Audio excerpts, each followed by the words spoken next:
Белия дроб 2010, чието инициатор и организатор е Българското дружество по белодробни болести. Кампанията се организира в партньорство с Асоциацията на българите, боледуващи от астма, а спонсори на кампанията са фармацевтичните компании AstraZeneca, GlaxoSmithKline, Софарма, Кези и Кърка, на които дължим нашата благодарност и се бих ви помолила за аплодисменти в началото.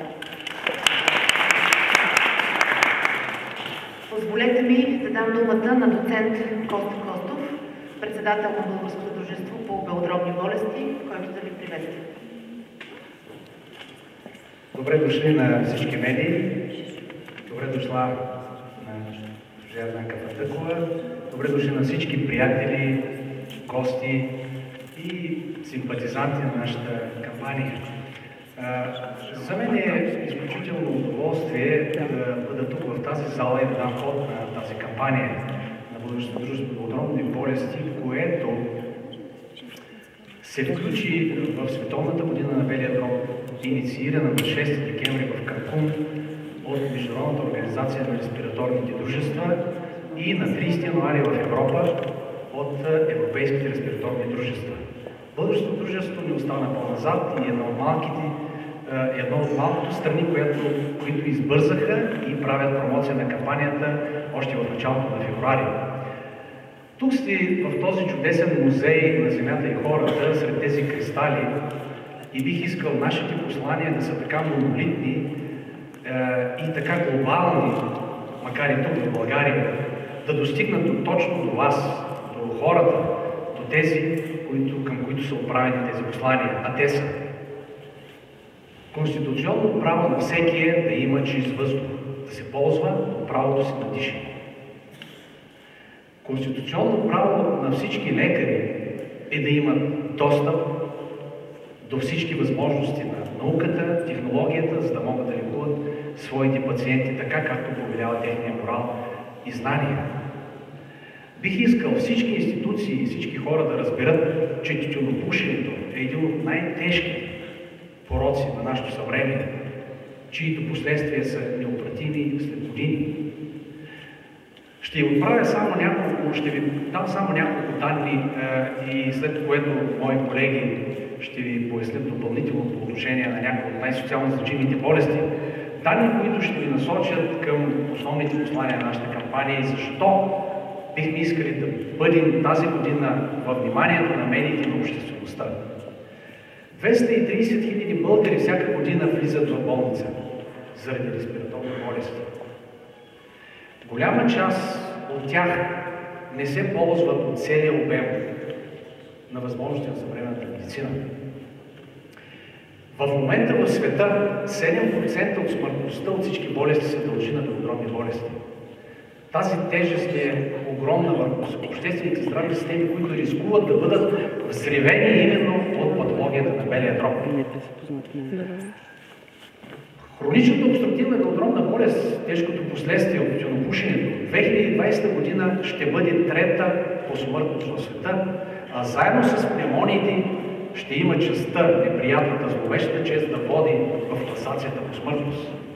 Искам да кажа, че хроничната обструктивна белодробна болест е единствената от хроничните социално значими болести, чиято смъртност нараства. И независимо от предимството, което имат сърдечно-съдовите, мозъчно-съдовите болести, то те снижават своята смъртност, докато хроничната обструктивна белодробност нараства и ще настъпва все по-зловещо. 17% от нашите момчета между 13 и 15 години пушат. 26% от момичетата на същата възраст. Какво ни чака? Какви зловещи последствия след 15 години? Искам да ви кажа, че през тази година ние ще бъдем пред вас с цялото сърце и душа, за да ви покажем и да ви кажем, че белодробните болести са значими и има опасност след години тук, в тази зала или в този град или в тази страна, твърде късно да си спомните за нашия апел към вас. Бъдете покрай нас, помагайте ни. Всички апелираме към медии, към политици, към обществени организации, към пациентите, защото всичко е за тях, всичко е... Ние сме също пациенти. Знаете много добре, че всеки от нас, искам да припомня само, тук е момента да припомня една много популярна мисъл на Джон Ленън, че Бог ни се смее, когато ние градим планове. Това е. Благодаря за вниманието. Благодаря на доцент Костов. Когато търсихме патрон на тази кампания, искахме да поканим човек, който е носител на обществено доверие, защото посланията, свързани с общественото здраве, трябва да бъдат излъчвани от хора, на които други хора вярват, за да могат да ги последват. Потърсихме, искахме, разбира се, това да бъде и жена, защото съществува клишето, че жените са пазителки на здравето в семейството. Така решихме да поканим жената обаче, която щупи всички клишета и за първи път в София има жена кмет. Това е госпожа Йорданка Фандъкова. Госпожо Фандъкова, имате дума.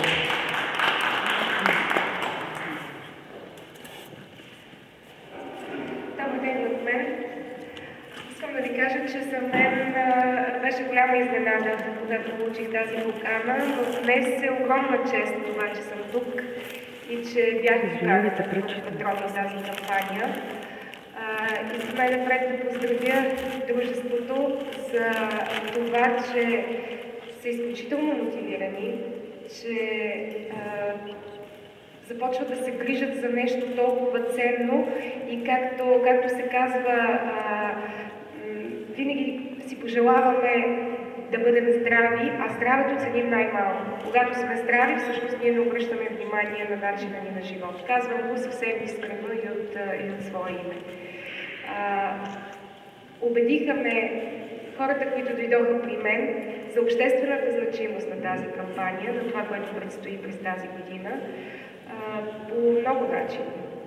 Първо, защото вероятно внимателно сте обсъждали всичко това и знаете, че аз съм учител, че съм работила много дълги години с деца и фактите, които изтъкна доцент Костов преди малко за тютюнопушенето сред децата, тревожните факти са изключително стряскащи и няма как да не се съглася да работя за тази кауза, да запазим здравето на децата.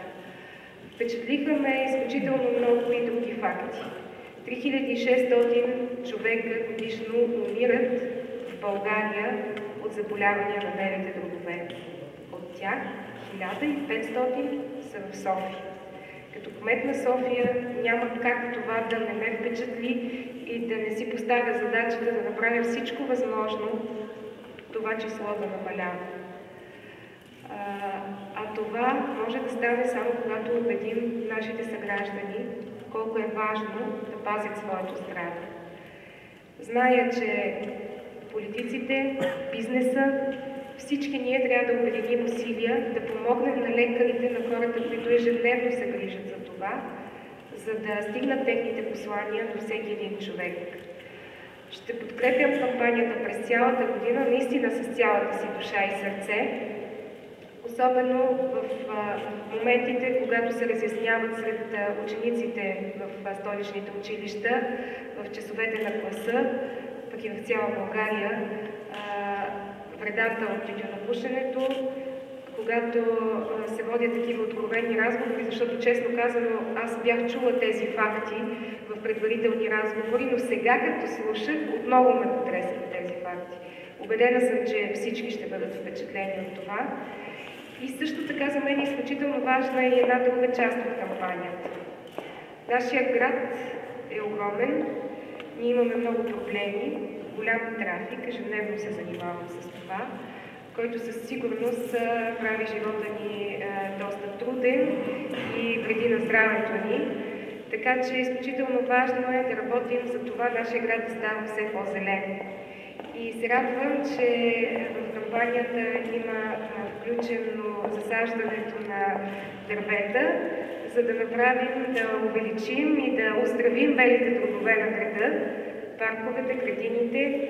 Това е изключително ценно и апелирам всички да се включат в тази кампания. Така че още веднъж много благодаря за поканата и наистина ще работя активно, за да можем да изпратим тези послания до възможно най-много хора в София и в България. На добър час на кампанията. Ние също много благодарим на госпожа